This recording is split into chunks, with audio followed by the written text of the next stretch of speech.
Hello students, my name is Tunun Kumar Gupta और आप देख रहे हैं यूट्यूब चैनल टीके 10 साइंस।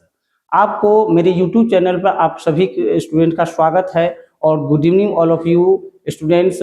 आज का जो टॉपिक है हमारा वो है संतुलित रासायनिक समीकरण। और संतुलित रासायनिक समीकरण जो है स्टूडेंट एग्जाम के पॉइंट ऑफ व्यू से बहुत ही इंपॉर्टेंट है, इसलिए आप लोग इस वीडियो को अच्छे तरीके से पूरे देखिए और किस प्रकार से रासायनिक समीकरण को संतुलित की जाती है उसको स्टेप बाय समझने की कोशिश करिएगा और लास्ट में आपको हम HW भी देंगे। तो बाबू ये है डे 5 का वीडियो और आप लोग जो है मुझे पता है कि डे 1 और डे 2 और डे 3 का वीडियो जरूर देखे होंगे। तो आज का वीडियो शुरू करने से पहले आपको जैसा हर एक वीडियो में करते हैं कि कुछ MCQ लेते हो, तो आज है वो कुछ प्रीवियस ईयर क्वेश्चन है, उसको MCQ है और एक सब्जेक्टिव है जो पिछले टॉपिक से पूछे हुए हैं एग्जाम में, उसको पहले देख लेते हैं। ठीक है बाबू, तो सभी नोटबुक और पेन लेकर के रेडी है ना, क्योंकि आज का क्लास जो है बहुत ही इंपॉर्टेंट है और ये जो है एग्जाम के लिए बहुत ज्यादा इंपॉर्टेंट है, समझे बाबू। तो शुरू करते हैं इस वीडियो को। और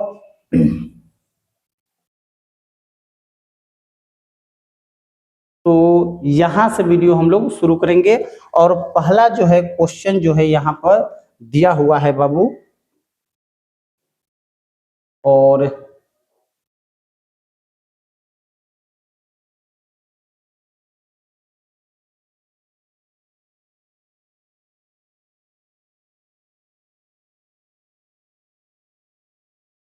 तो क्वेश्चन है बाबू ऑब्जेक्टिव, साग सब्जियों का विघटित होकर कंपोस्ट बनना किस प्रकार की अभिक्रिया है।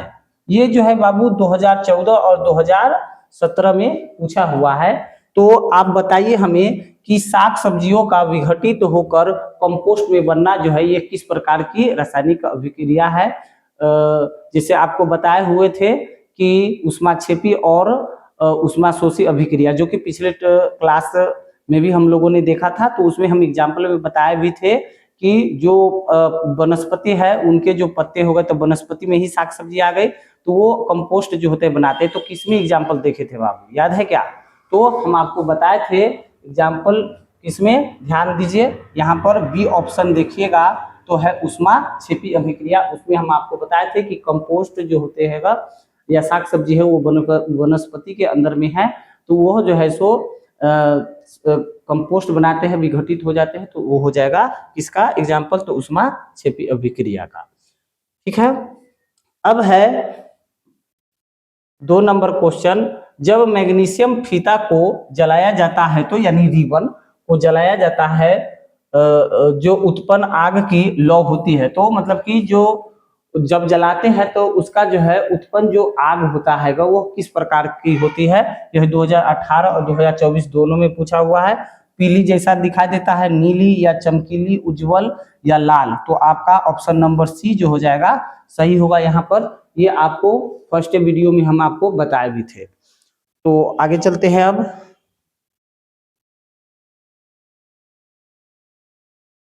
यहाँ पर है, आगे है MCQ बाबू, वह अभिक्रिया ठीक है, वह अभिक्रिया जिसमें उत्पाद के बनने के साथ साथ उष्मा भी उत्पन्न होता है क्या कहलाती है। तो ये भी आपको याद होगा, ऊष्माक्षेपी अभिक्रिया कहलाती है, समझे बाबू।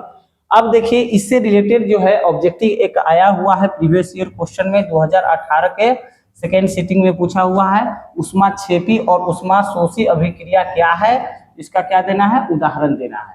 तो आप जो है अगर डे 4 का वीडियो देखे होंगे तो इसका जो है क्या करना है, इसको अभिक्रिया को डिफाइन कर दीजिएगा और दोनों का एक एक एग्जाम्पल दे दीजिएगा, ये आपका हो जाएगा सब्जेक्टिव क्वेश्चन। ठीक है, 2 मार्क्स का ये पूछता है ये। तो आज का जो है वीडियो अब स्टार्ट होने जा रहा है। सभी नोटबुक को लेकर रेडी है ना बाबू।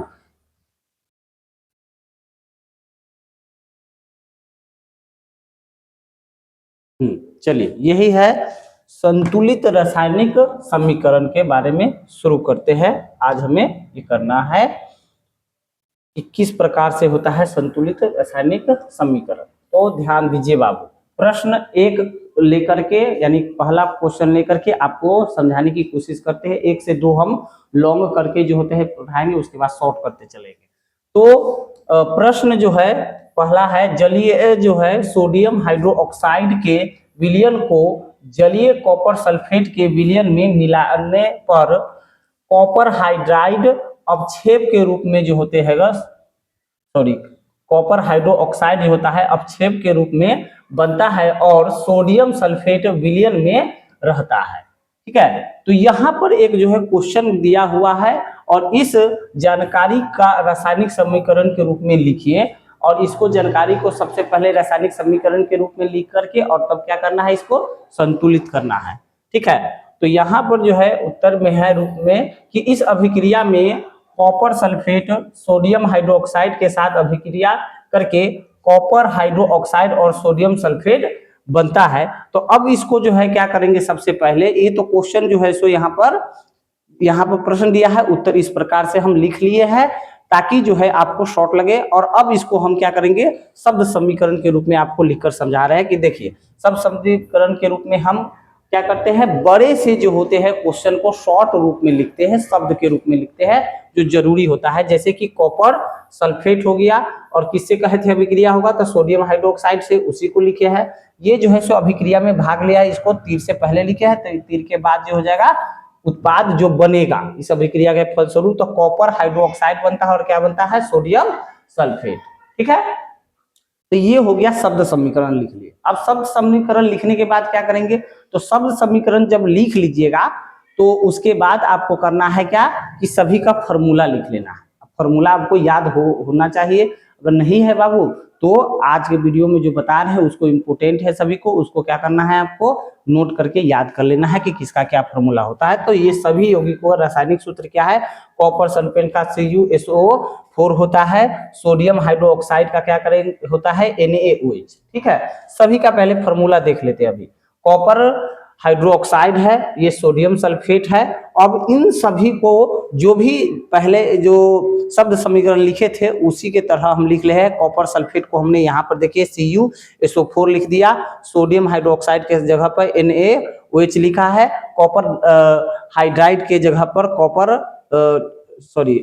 हाइड्रोक्साइड के जगह पर कॉपर हाइड्रोक्साइड लिखे हैं और सोडियम सल्फेट के जगह पर हमने Na2SO4 लिख लिया है। यानी कि जो शब्द समीकरण था उसके नीचे हमने फॉर्मूला के रूप में भी लिख लिया, इक्वेशन के रूप में। अब जो है आगे क्या करना है, अब इसको हम क्या करेंगे कि जो लेफ्ट साइड में है वो है अभिकारक और राइट साइड में है उत्पाद। इन सभी में जो कॉपर की संख्या, सोडियम की संख्या, ऑक्सीजन की संख्या, ठीक है, और सल्फर की संख्या यहाँ पर है और हाइड्रोजन की संख्या, इसको हम एक तरफ अभिकारक की तरफ और उत्पाद की ओर देखेंगे और देखेंगे कि दोनों तरफ क्या बराबर है या नहीं है। अगर बराबर होंगे बाबू तो ये जो है वह संतुलित रासायनिक समीकरण कहलाएगा, अगर नहीं है तो उसको हम बराबर करेंगे ताकि संतुलित समीकरण बना सके। तो देखते हैं आगे।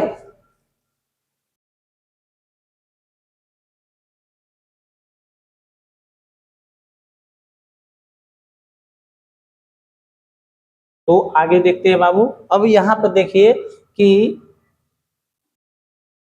अब हम अभिकारकों तथा उत्पादों में विभिन्न प्रकार के परमाणुओं की संख्या निम्नलिखित है, जो कि हम इस रूप में लिख रहे हैं। अभिकारक को इस तरफ लिख लेंगे और उत्पादों को इस तरफ लिखेंगे और यहाँ पर लिख लेते हैं उन तत्वों को, जो तत्व जो होते हैं यहाँ पर हैं तत्व, और यहाँ पर जो है जैसे इसमें है कॉपर, तो कॉपर दोनों तरफ देखना है, फिर है सल्फर है, फिर है ऑक्सीजन है, फिर सोडियम है, फिर क्या है बाबू, ऑक्सीजन ये वो है तो हाइड्रोजन है। अब देखते हैं इधर कितना है कॉपर, तो एक है बाबू। इस तरफ कॉपर देखिए क्या वो है, तो इस तरफ भी एक है। अच्छा, सल्फर इस तरफ कितना है, एक है, उधर कितना है सल्फर, एक है। ऑक्सीजन इस तरफ कितना है, 4 है, इधर ऑक्सीजन देखिए तो इसको गुना करिएगा तो 2 ऑक्सीजन, इसको 4 गो है तो कितना हो गया कुल 6 गो। और सोडियम, तो सोडियम 1 गो है इस तरफ और सोडियम उधर तरफ कितना है 2 है, तो 2 लिख दीजिए। और हाइड्रोजन इधर है 1 है बाबू और उस तरफ कितना है हाइड्रोजन, तो 2 है। इस प्रकार से देखते हैं कि दोनों ओर जो है किस प्रकार से पाया जा रहा है, अलग अलग। इस ये दोनों तो सेम है, यहाँ पर इसकी संख्या बेसी है, यहाँ पर भी बेसी है, ये भी है, यानी कि हाइड्रोजन इधर एक ही ना था बाबू, हाँ एक था, और इधर दो है, तो ये भी अलग अलग है। तो अब इसको हम क्या करना होगा हम लोगों को कि दोनों तरफ एक मतलब कि समान करना पड़ेगा, तब जाके संतुलित रासायनिक समीकरण करेंगे। क्या करेंगे, सबसे पहले जो हमें क्वेश्चन दिया है उस क्वेश्चन में अगर जो भी कहा है अभिक्रिया, उसको क्या करेंगे हम लोग शब्द समीकरण के रूप में लिख लेंगे। उसके बाद जब शब्द समीकरण के रूप में लिख लेंगे तो उसके बाद उसके फार्मूला को लिख लेंगे नीचे में। फिर फार्मूला जब हो जाएगा तो उस फार्मूला में उसके उसके तत्वों की संख्या कितनी है, और यानी कि अभिकारक के तरफ इस तरफ अभिकारक लिख करके इस तरफ उत्पाद लिख करके उन तत्वों को यहाँ पर लिख देना है, और देखना है कि क्या वो अभिकारक में कितना है उसकी संख्या और उत्पाद में। ठीक है, तो यहाँ से हम लोग इसको क्या करने वाले हैं, संतुलित करने वाले हैं। तो ध्यान दीजिए कि कॉपर है यहाँ पर एक है, ये भी एक है, तो सल्फर को तब तक ले छोड़ देते हैं। किसको हमको अब करना है, सोडियम को। तो सोडियम को अगर बाबू हम यहाँ में 2 से गुना कर देते हैं, यानी इसको हम 2 से गुना कर रहे हैं, अर्थात यहाँ पर भी आपको 2 से गुना करना पड़ेगा। ठीक है बाबू, तो 2 से अगर इसको गुना कर देंगे तो क्या हो जाएगा, यानी कि नया सा एक क्वेश्चन लिखिए, SO4 प्लस 2NaOH और कॉपर हाइड्रोक्साइड प्लस Na2SO4। अगर इसको हम 2 करते हैं तो 2 हो गया क्या, यहाँ पर 2 क्या हो गया है, सोडियम हो गया। अच्छा, इसको 2 करेंगे तो यहाँ से 2 जैसी आगे लिखिएगा तो ये पूरे में 2 से गुना करना पड़ेगा, यानी कि 2 यहाँ पर जो है NaOH है, तो आप ये समझिए कि ये इनटू में है। ठीक है, तो इसको गुना करिएगा तो 2 सोडियम हुआ। अच्छा, ऑक्सीजन का एगो हो जाएगा, 2 हाइड्रोजन का एगो हो जाएगा, 2। तो यहाँ पर ऑक्सीजन का एगो हो गया, यहाँ पर 2 हो गया, तो 2 ऑक्सीजन ये हो गया, और इधर में था कैगो, इस तरफ कितना था बाबू, अच्छा ये वाला ऑक्सीजन हम यहाँ पर लिख भी नहीं किए थे ना, 4 ऑक्सीजन, 5 5 और 2 7 वो हो जाता है यहाँ पर क्या, अच्छा ये वाला तो उधर ना है, ठीक है, तो लिखे हुए थे 4 1 5 वो हो जाएगा, तो 5 वो हो जाएगा। तो यहाँ पर क्या होगा, 2 ऑक्सीजन हो गया, पहले था एगो और बढ़ गया, तो अब कितना हो जाएगा, कुल 6। चलिए ठीक है, तो अब देखिए यहाँ पर जो होगा 2 से गुना करिएगा तो क्या हो जाएगा, 2 ऑक्सीजन, इधर रहेगा 4, तो 6 ऑक्सीजन यहाँ पर हो गया। देखिए सोडियम को हमने बैलेंस किया, उसके साथ साथ ऑक्सीजन भी हो गया है। अब हाइड्रोजन का एगो हो गया बाबू, तो 2 से गुना करेगा तो 2 हाइड्रोजन हो गया, और ए भी कैगो था, एक एगो था, वाह, एगो और जो है सो अब हो गया है कैगो, 2 हो गया। यानी कि अब देखिए तो पुराने वाले के छोड़कर ये एगो है कॉपर इस तरफ अभिकारक और उत्पाद में, ये वाले रिएक्शन को देखिए बाबू, ये भी एक है, ये भी एक है, ये भी 6 है ऑक्सीजन, ये उत्पाद में भी 6 है, 2 सोडियम जो है सो अभिकारकों में भी है और 2 उत्पाद में भी है, 2 हाइड्रोजन जो है कहाँ है, अभिकारक में भी है और 2 उत्पाद में है। देखिए यहाँ पर आपने क्या कर लिया है, अभिक्रिया को जो है सो बैलेंस्ड आप कर लिए हैं। ठीक है, इसको स्क्रीनशॉट ले लीजिए, क्योंकि आप इसको हटाएंगे तो मिट जा सकता है। तो अब क्या करेंगे, इस अभिक्रिया को जो है उधर तरफ हम लिखकर आपको दिखा सकते हैं उधर में, या यहाँ पर भी लिख देते हैं कि कॉपर को आपने क्या किया है,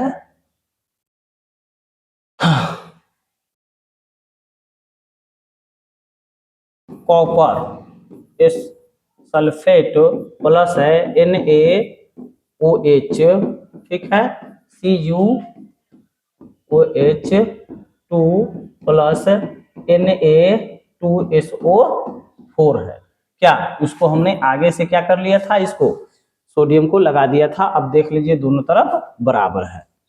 अब आगे देखते हैं वीडियो। देखिए इतना ही नहीं, इतना ही से संतुलित नहीं हुआ, अब इसको क्या करेंगे, जब ये संतुलित तो हो गया है, लेकिन अब इसको मोर इन्फॉर्मेटिव बनाना है, तो इसके लिए क्या करेंगे, अवस्थाओं सबको भी जोड़ना पड़ेगा। ठीक है, तो ये देखिए यहाँ पर वही आगे देखिए, सोडियम में अगर लिखा हुआ है, लेकिन इसके साथ में अब जो है बताया गया है, क्या क्या सो समझिएगा। इस अभिक्रिया को अधिक सूचनात्मक बनाने के लिए हम क्या करेंगे, अभिकारकों और उत्पादों की भौतिक अवस्था को भी दर्शाएंगे बाबू। तो कॉपर सल्फेट को क्या बोला गया था, जलीय विलयन है। क्वेश्चन में जाकर देखिए, अगर लिखे होंगे तो वहां पर है कि जलीय विलयन है कॉपर सल्फेट। तो कॉपर सल्फेट का जलीय विलयन क्या हो गया, एक्वस हो जाएगा। उसी तरीके से सोडियम हाइड्रोक्साइड भी क्या है, वहां पर लिखा हुआ जलीय विलयन, एक्वस हो जाएगा। कॉपर हाइड्रो ऑक्साइड जो है अपक्षेप है, अपक्षेप जो होता है उसके लिए सॉलिड इस्तेमाल करते हैं, ठीक है। एस या प्रेसिपिटेट भी आप लिख सकते हैं। सोडियम सल्फेट विलयन में विलयन जो होते हैं में है, इसलिए हम इसके लिए भी इक्वस लिखेंगे। तो अब जो होता है समीकरण संतुलित के साथ साथ आपको अवस्था को भी मतलब कि बताना है। जब अवस्था को भी बताइएगा तो और भी ज्यादा इंफॉर्मेटिव हो जाएगा। तो कॉपर सल्फेट एक्वस हो गया, सोडियम जो होता है 2 मूल यहाँ पर हो गया, आगे से लगा दिए है तो सोडियम हाइड्रोक्साइड हो गया, एक्वस में है। कॉपर जो हाइड्रोक्साइड था वो क्या था, अपक्षेप था। तो या तो सॉलिड लिखिएगा या आप जो है सो प्रेसिपिटेट पीपीटी भी लिख सकते हैं। और सोडियम सल्फेट जो होते हैं वो क्या होते हैं, एक्वस है, जलीय विलयन है, तो उसके लिए AQ लिखते हैं। ये प्रीवियस वीडियो में आप जाकर देखिएगा तो ये कैसे होता है जलीय विलयन के लिए AQ या सॉलिड के लिए S, ये सारी जानकारी आपको मिल जाएगी, ठीक है, अगर आप नहीं समझ पा रहे तो ये हमने नंबर 1 क्वेश्चन को हमने क्या कर लिया, संतुलित अच्छे तरीके से कर लिया है। क्या आपको जो है समझ में आया संतुलित करना? अगर नहीं आया है बाबू तो आगे के वीडियो में और अच्छे से ध्यान दीजिए ताकि आपको समझ में आए। और भी एग्जाम्पल लेते हैं। तो दूसरा क्वेश्चन लेते हैं अब बाबू। दूसरा क्वेश्चन है,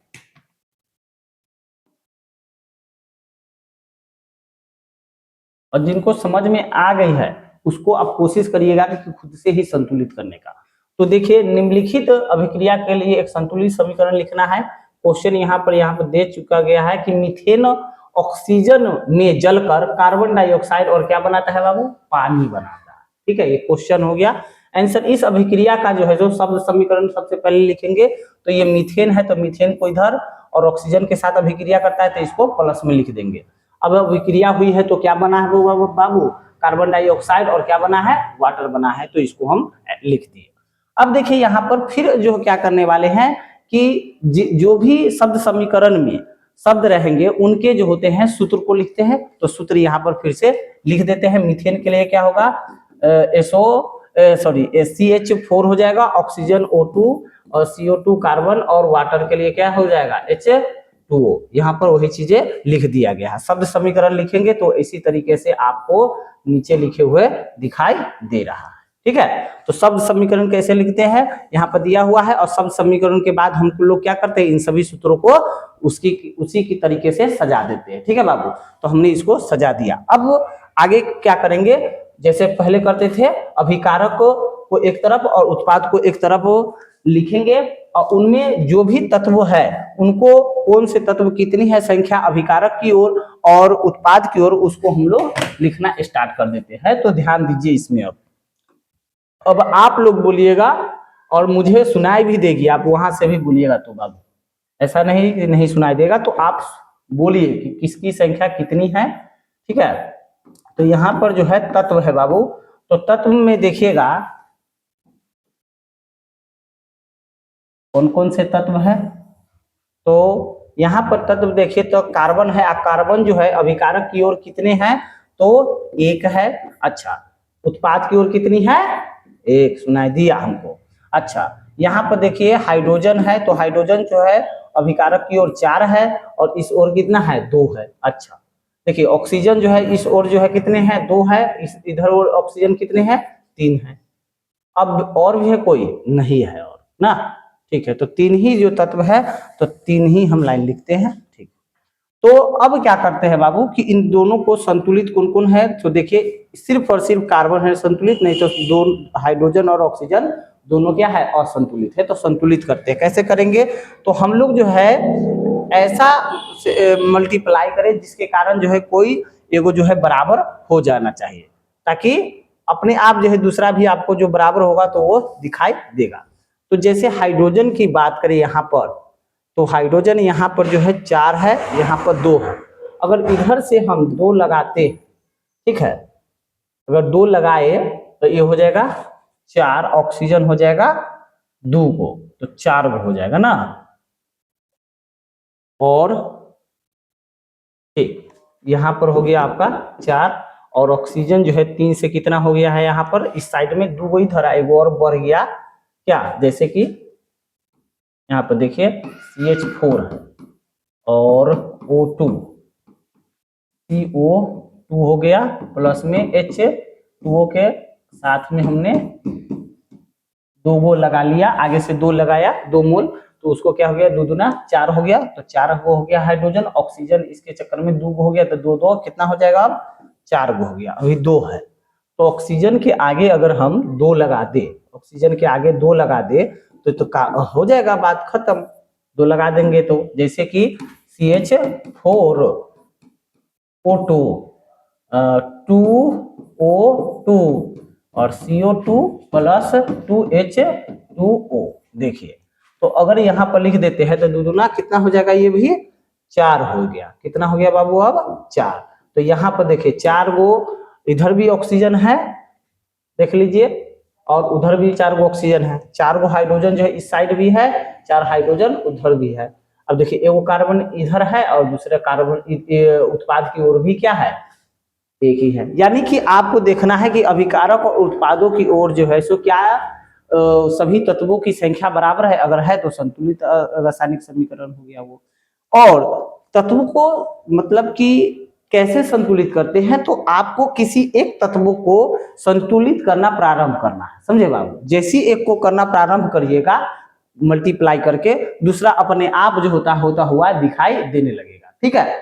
गलती हो या सही उसको शुरू कोशिश करिएगा, हम भी आप ही के सामने में बता रहे हैं, करके बता रहे हैं, ऐसे नहीं कि रट क्या है डायरेक्टली हम अपने मन से कर रहे हैं। बस इसको देखे कि 4 था तो इसको मैं 2 में कर दे, 2 से मल्टीप्लाई करेंगे तो कितना हो जाएगा 4, बस इसी से आगे देखते हैं कि दूसरा देखे कीजिए कितना है यहाँ पर, तो यहाँ पर ऑक्सीजन जो था 2 गो था, इधर में 4 गो हो गया था, इसके कारण 2 लगाने गुना करने के कारण, तो हमने क्या क्या सोचा कि इसको 2 से अगर हम आगे 2 लगा देंगे तो 4 हो जाएगा, अपने आप संतुलित हो गया।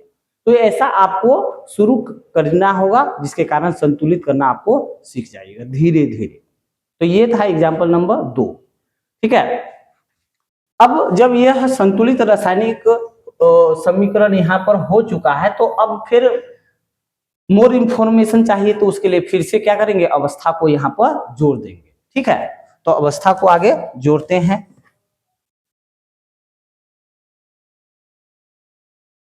देखिए, इसे अधिक सूचनात्मक बनाने के लिए हम सभी तत्वों को यौगिक की अवस्थाएं लिख सकते हैं। तो यहाँ पर कैसे लिखेंगे, ध्यान दीजिएगा।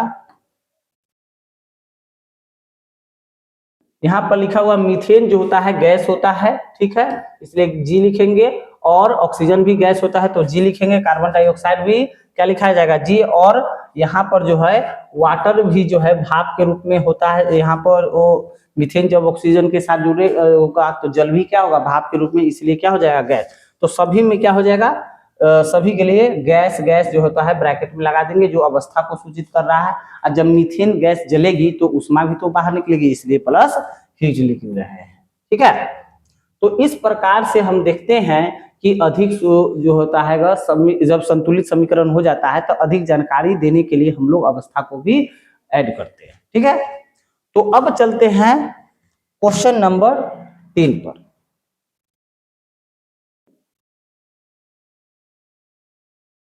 तीसरा नंबर क्वेश्चन जो है यहाँ पर बाबू दिया हुआ है।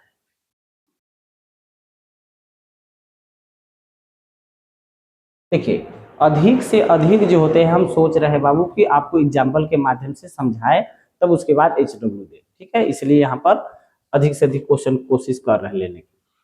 तो तीसरा नंबर क्वेश्चन है रासायनिक अभिक्रिया को वो फिर से मतलब कि आपको क्या करना है, तो संतुलित करना है।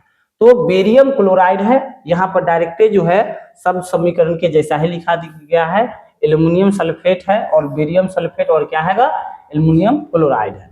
जब बेरियम क्लोराइड को एल्युमिनियम सल्फेट के साथ अभिक्रिया कराई जाती है तो बेरियम सल्फेट का अपक्षेप बनेगा और एल्युमिनियम क्लोराइड जो होता है उसका एक्वस जलीय विलयन मतलब कि मिलता है। देखिए शब्द समीकरण में सभी अभिकारकों और उत्पादों को सूत्र को देखें तो बेरियम क्लोराइड BaCl2 होता है, एल्युमिनियम सल्फेट के Al2SO4 3 होता है, बेरियम सल्फेट का BaSSO4 होगा और एल्युमिनियम क्लोराइड का AlCl3 होगा। अगर शब्द समीकरण के रूप में अगर लिखिएगा, अगर फॉर्मूला के रूप में, तो BaCl2 Al2SO4 होल ट्राइस 3 और AlCl3 प्लस BaSO4, तो ये जो हो गया यहाँ पर शब्द समीकरण के रूप में जो है सो इसको स्केलेटन इक्वेशन भी बोलते हैं, तो यहाँ पर लिखा गया है। अब इसको फिर से उसी तरीके से देखेंगे कि एक तरफ उत्पाद लिख देंगे, एक तरफ क्या लिखेंगे, अभिकारक, और उसमें फिर तत्वों की संख्या जो है सो अभिकारक की और उत्पाद की ओर देखेंगे, आप फिर से संतुलित करेंगे। यही प्रक्रिया है आपको, ठीक है।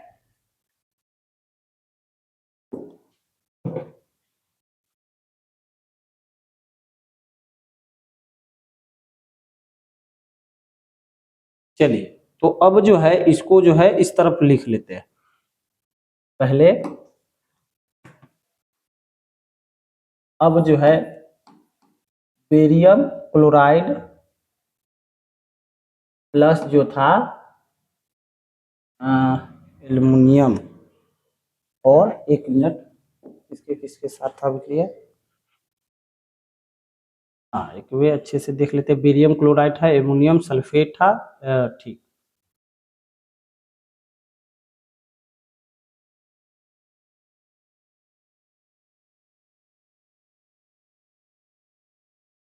Barium chloride plus aluminium sulphate को जब अभिक्रिया कराते हैं तो एल्युमिनियम क्लोराइड प्लस बेरियम जो होते हैं सल्फेट बनता है, ठीक है, AlCl3।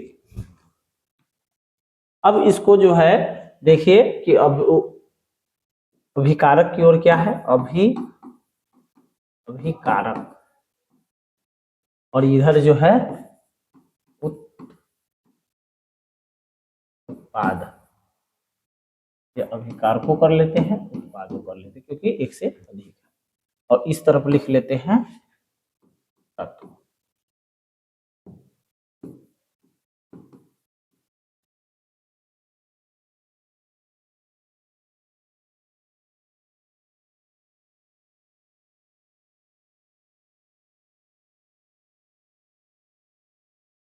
ध्यान दीजिए बाबू, तो तत्व जो है यहाँ पर बेरियम है, इस साइड जो है बेरियम, तो बेरियम इस तरफ एक है और उस तरफ भी बेरियम एक है, ठीक है। क्लोरीन को देखें तो इस तरफ कितना है बाबू, 2 है, उस तरफ कितना है बाबू, तो 3 ही है, ठीक। अगर एल्युमिनियम को देखें यहाँ पर तो इधर 2 है बाबू, उधर में कितना है एल्युमिनियम, तो 1 है।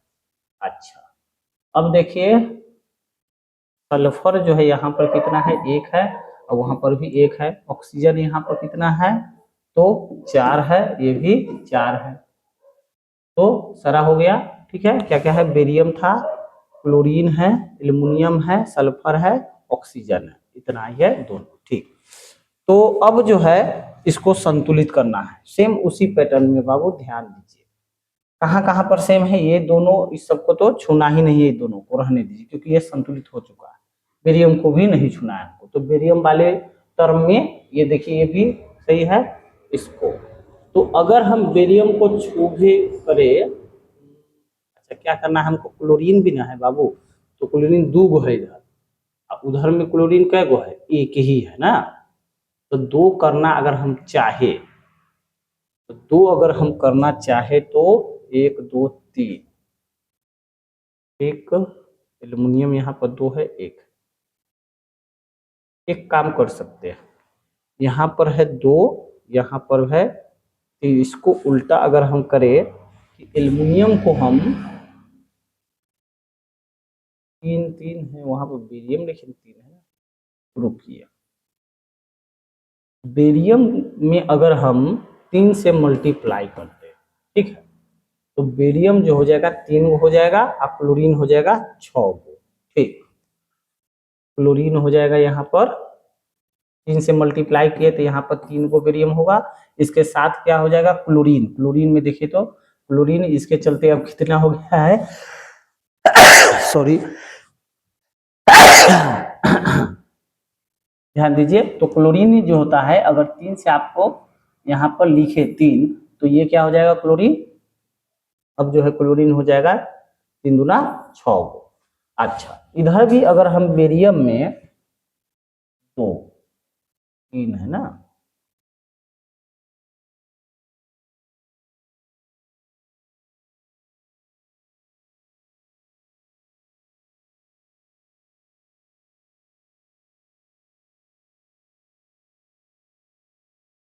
ठीक ठीक। तो क्लोरीन यहाँ पर है 3, और इसको कर लेते हैं 3 से गुना, ताकि ये हो जाए इसके बराबर, ठीक है। अच्छा, यहाँ पर जो सल्फर है उसको 3 से मल्टीप्लाई करिएगा, तो यहाँ पर 3 सल्फर होना चाहिए। आज गलती हो गया दोनों में, 8, देखिए यहाँ पर 4 गो था, तो 4 को 3 से गुना करना पड़ेगा, क्योंकि पूरे को 3 से गुना करना होता है, ठीक है। तो ऑक्सीजन जो हो जाएगा उसको मल्टीप्लाई करिएगा, 4 4 यहाँ पर हो जाएगा 12, ठीक है। तो यहाँ ध्यान दीजिए, 3 से अगर इसको गुना किए है तो बेरियम यहाँ पर भी हो जाएगा 3 गो, सल्फर यहाँ पर कितना हो जाएगा, यहाँ पर इसके रूप में 1 से अब हो गया 3 गो, और यहाँ पर 3 से गुना करिएगा तो कितना हो जाएगा 12। तो दोनों ओर सेम है। अब तो ये सेम हो गया है, अब क्या करना है, यहाँ पर है 3, यहाँ से 2 से अगर हम गुना करें, और यहाँ पर 6 गुना हो गया है क्लोरीन, क्लोरीन सॉरी, क्लोरीन है 6 गो है, और क्लोरीन वहाँ पर 3 गो है। तो 2 से अगर मल्टीप्लाई हम कर दे किसको, एल्युमिनियम वाला में, एल्युमिनियम जो है इसको 2 से मल्टीप्लाई करने पर 2 हो गया है, और उसके साथ में क्लोरीन कितना हो गया है, अब यहाँ पर क्लोरीन इधर तरफ भी 6 गो हो गया। वाह, एकदम जो है सो करेक्ट रूप में जो होता है बैलेंस्ड हो चुका है। ध्यान दीजिए, अब क्या हो जाएगा, पहले था बेरियम क्लोराइड था, उसको हमने 3 से मल्टीप्लाई किया, और एल्युमिनियम सल्फेट जो है ट्राई सल्फेट, एल्युमिनियम सल्फेट भी आप इसको पढ़ते हैं, तो इसको हम किससे मल्टीप्लाई किया है, इसको नहीं मल्टीप्लाई किया गया है, और इसको किससे किए हैं, 2 से AlCl3 को, तो 2 एल्युमिनियम इधर भी हो चुका था, प्लस में 3 बेरियम सल्फेट। तो ये देखिए संतुलित हो चुका है रासायनिक समीकरण, ठीक है। तो अब देखते हैं कि आगे जो है इसका क्या कर देना है, हमको सिर्फ और सिर्फ जो है अवस्था को ऐड कर देना है। तो बेरियम क्लोराइड जो होता है एक्चुअल में एक्वस होता है, समझे, जलीय विलयन, ये भी क्या होता है, एक्वस होता है। एल्युमिनियम क्लोराइड भी क्या है, एक्वस है। बेरियम सल्फेट एक क्या है, अवक्षेप है, तो इसलिए हम इसको क्या लिख देते हैं, ठोस एस लिख देते हैं। अब जो है यही हो गया संतुलित रासायनिक समीकरण, ठीक है, इस प्रकार से संतुलित कर दिए।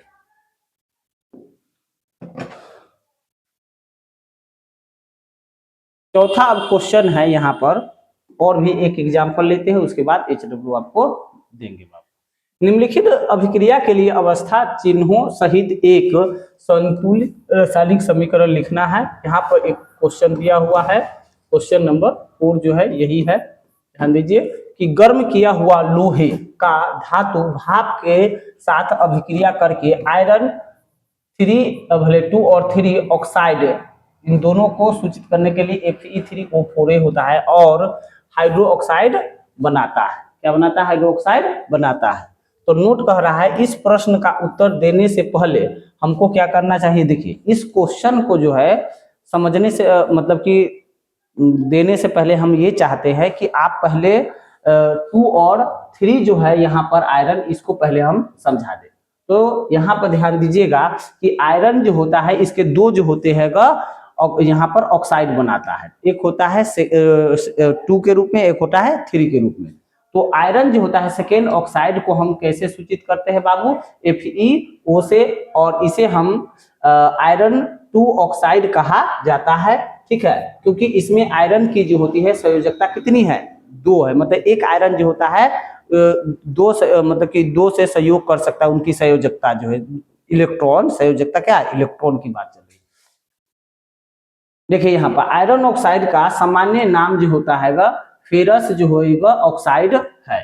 ठीक है, यहाँ पर आयरन दूसरा पॉइंट में यहाँ पर है कि आयरन थर्ड ऑक्साइड जो होते हैगा Fe2O3, इसे आयरन 3 ऑक्साइड कहा जाता है क्योंकि इसमें आयरन की संयोजकता कितनी होती है? 3 होती है बाबू। कितनी है? 3 होती है। और इनकी संयोजकता जो होती है 3 होती है, इसलिए जो होता है इसका सामान्य नाम जो होता है फेरिक ऑक्साइड है। और इसमें जो होता है Fe3O4 आयरन का तीसरा ऑक्साइड इसमें जो है जुड़ा हुआ रहता है। वास्तव में Fe3O4 आयरन जो होते हैगा सेकेंड और जो हो गया आयरन ये FeO और आयरन जो होते हैगा थर्ड ऑक्साइड, दोनों का ही क्या होता है? मिश्रण होता है। इसलिए हम क्या करते हैं, दोनों के लिए Fe3O4 लिख देते हैं और यहाँ पर जो है सामान्य नाम क्या लिखते हैं? मैग्नेटिक आयरन ऑक्साइड भी इसको बोला जाता है, Fe3O4 को, ये ध्यान रखिएगा। अब चलते हैं रासायनिक को संतुलित करना।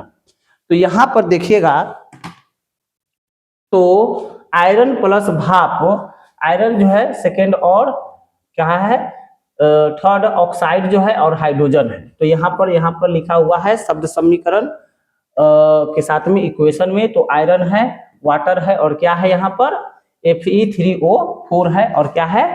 हाइड्रोजन है। तो यहाँ पर ध्यान दीजिएगा आप, समझे बाबू। देखिए यहाँ पर हम कोशिश करेंगे कि अपने ही यही कल्पने से बिना उत्पाद और अभिकारक की संख्या जो है लेफ्ट साइड और राइट में जो होता है विदाउट लिखे हुए कैसे ही ऊपर भी हम लोग बना सकते हैं शॉर्ट में। तो ध्यान दीजिए, देखिए यहाँ पर देखिएगा तो कै गो है आयरन है इस साइड, तो यहाँ पर 1 है, इधर कितना है? 3 है। ठीक है, तो हम क्या कर लेते हैं, इधर से 3 से गुना कर रहे हैं। ठीक है, तो ये दोनों बराबर हो गया। ठीक, अच्छा ऑक्सीजन इधर कितना है? कितना है बाबू? तो यहाँ पर दिया हुआ है कितना है? 4 गो। हम क्या कर लेते हैं, 4 से गुना कर लेते हैं, तो 4 गो ऑक्सीजन हो गया, लेकिन एक चक्कर में कितना हो गया?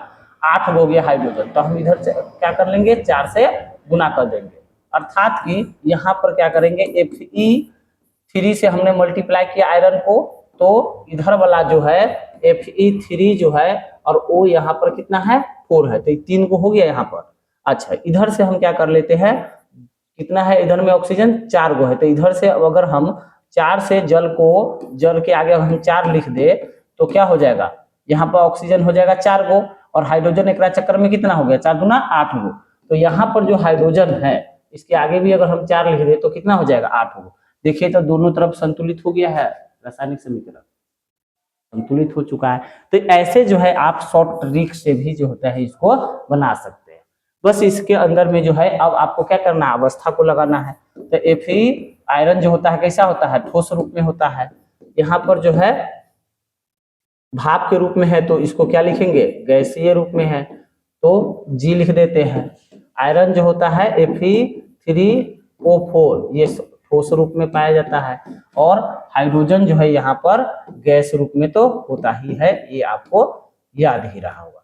तो इस प्रकार से देखिए कि संतुलित कर चुके हैं हम लोगों ने रासायनिक समीकरण को, समझे। तो इस वीडियो में हम लोगों ने 4 एग्जाम्पल लिया है और चारों एग्जाम्पल को अच्छे तरीके से समझते हुए आपको यहाँ तक पहुंचे हैं। ठीक है, कहीं पर अगर दिक्कत होता है समझने में तो आप कमेंट करके बताइएगा। ठीक है, अगले वीडियो में हम फिर से समझा देंगे। तो यहाँ पर देख लिए कि ये किस प्रकार से जो होता है शॉर्ट में भी हम इसको समीकरण को बना सकते हैं, वो आपको तरीका यहाँ पर हमने दिखा दिया। ठीक है, पहले लिखते थे कि अभिकारक एक तरफ लिखिए, उत्पाद लिखिए, फिर वैसे वो शुरुआती प्रोसेस के लिए वैसा जरूरी है ताकि आपको समझ में आए। उसके बाद आप क्या कर सकते हैं, शॉर्ट तरीके से आप इधर भी देख लीजिए कितना होता है, इधर भी कितना है, ऊपर भी आप बना सकते हैं। आगे आपको HW के लिए जो होते हैं क्वेश्चन दे देते हैं बाबू।